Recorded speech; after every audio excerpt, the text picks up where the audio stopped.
Hello mga burayde, nanan. Ano rin guys, umaga pa lang dito sa amin, malamang.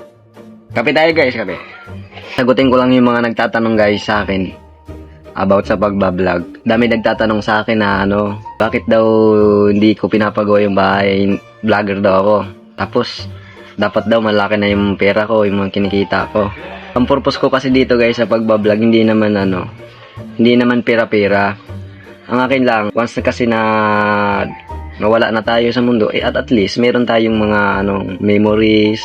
Hindi yung pag sahod kasi dito sa pagbablog, bonus na yun. Bonus na yun para may magastos ka sa mga pang-araw-araw mong ginagawa sa pagbablog. Tapos ito pa, ano daw yung magandang content? Ayan, sagutin ko lang ulit. About sa content. Paano daw mag-vlog, paano daw magandang gawin. Nakadepende yan sa iyo guys. Nakadepende yan sa inyo kung ano yung mga gusto nyong gawin sa araw-araw. Kung ikaw halimbawa magaling kang magluto, pwede mo i-video yung pagluto mo. O mahilig kang gumala, pwede mong i-video yung paggagala mo. O kaya naman, mahilig kang magmukbang. Yun, pwede mo i-video yun. Nasa sayo na yun guys. Galingan nyo lang. Sa pag-i-edit, sa pag-vlog, the way ka mag-talk, tsaka yung mga ginagawa mo, dapat galingan mo lang. Yung iba kasi, mawawala agad. Mawawala lang ng views. Di na sila na tumutuloy. Ako kasi, dati nag-start ako, wala din naman akong views. 0, 1, o at least may nanood. Yung iba kasi, nag-uumpisa pa lang, inaagad-agad nila malaking views. Hindi. Kung saan nag-vlog ka, tulad ko, parang ako lang din nag-uumpisa. Tulad mo, nag-uumpisa ka pa lang din. Huwag mo agad-agad harin yung malaking views. Nakasalala yan sa video mo kasi, sa ginagawa mo.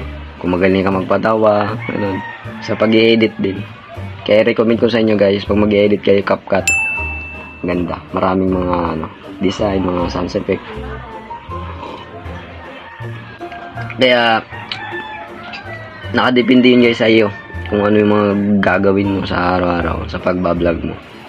Kaya tuloy lang, galingan mo lang sa buhay, mahalin mo lang yung ginagawa mo, mahalin mo rin yung pagbablog mo. Tuloy mo lang, huwag ka sumuko. Hindi ko naman sinasabi na na tumigil ka na kasi mahirap yung pagbablog. Oo, mahirap talaga ang pagbablog, lalo na sa pag-i-edit. Kailangan magaling ka. Galingan nyo lang. Di ko kayo tinatakot, di ko naman sinabi na tumigil ka na sa pagbablog mo kasi hindi mo kaya.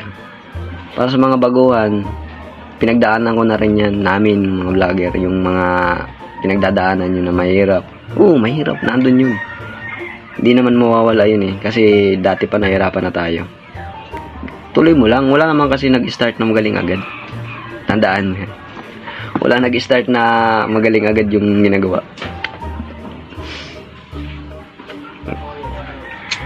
Darating din yung time na gaganda yung mga video mo at marami na rin yung mag-view sa'yo. Galingan mo lang. Sasabi ko sa'yo. Pag nasanay ka na, sanayin mo muna yung sarili mo sa camera. Ganun.